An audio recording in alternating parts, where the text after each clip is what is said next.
Ken Sagopi, seri 95, Basudewa Krisna Seruling Penggembala. Ketika sampai di sebuah perempatan jalan, Udawa dan Narayana berpapasan dengan gadis-gadis pemerah susu yang membawa tempayan berisi susu di atas kepalanya.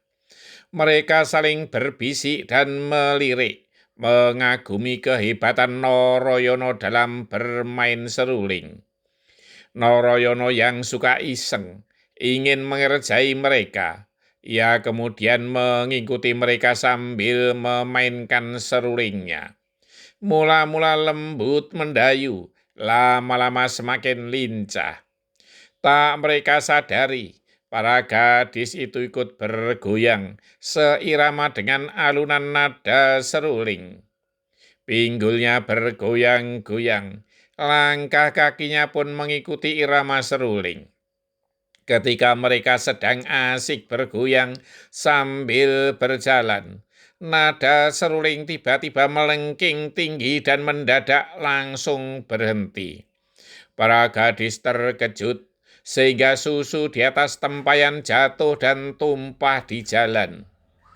Ketika mereka menoleh ke belakang, Narayana sudah tak kelihatan. Tentu saja para gadis marah-marah karena pasti akan kena marah orang tua mereka yang menunggunya di rumah. Sementara itu, Prabu Basudewa telah mendengar tentang telah pecahnya bayi bungkus putra adiknya Dewi Kunti. Ia ikut bergembira juga. Kini anak-anak Dewi Kunti telah 3 anak, Yudhistira, Bima, dan Permati. Seperti halnya anaknya sendiri selain Udawa.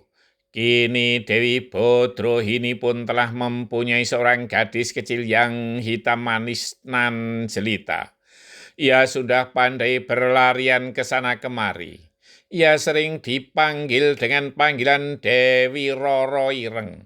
Namun namanya adalah Dewi Woro Sumbodro. Gadis itu tidak mau hanya selalu dikurung di dalam tembok keraton. Ia ingin juga ikut ke pasar maupun kemana saja. Hal itu membuat khawatir Prabu Basudewa akan keselamatannya. Ia masih dihantui oleh keinginan Kongso dan Ditya Suratimantara yang menginginkan kematian anak-anaknya. Sementara itu, wilayah Kumbino yang dahulu merupakan hutan belantara, kini telah menjadi sebuah pemukiman yang ramai, namun belum ada yang memerintah secara langsung. Daerah itu masih diatur dari Manduro. Prabu Basudewa menginginkan daerah itu menjadi sebuah negeri yang makmur dan sejahtera. Ia kemudian mengangkat adiknya, Raden Haryo Prabu Rukma menjadi Prabu Anom di sana untuk membangun sebuah negeri. Segala sesuatunya dibantu dari Manduro. Alkisah, akhirnya Raden Haryo Prabu Rukma kini telah menjadi raja di Kumbino dengan gelar Prabu Anom Bismoko. Tentu saja ia tidak bisa memboyong Ken Sagopi dari Widoro Kandang ke Kumbino. Dan ia pun akan sulit untuk selalu berkunjung ke Widoro Kandang, karena jarak Widoro Kandang dengan Kumbino terlalu jauh. Prabu Anom Bismoko teringat bagaimana ia dahulu menerima surat kekancingan dari Prabu Basudewa kakaknya untuk memperistri Ken Sagopi. Kini ia ingin berbuat serupa kepada adiknya Haryo Ugrasena. Prabu Anom Bismoko berpikir bahwa Ken Sagopi masih memerlukan pendamping untuk membesarkan dan mendidik anak-anaknya serta putra-putra Prabu Basudewa.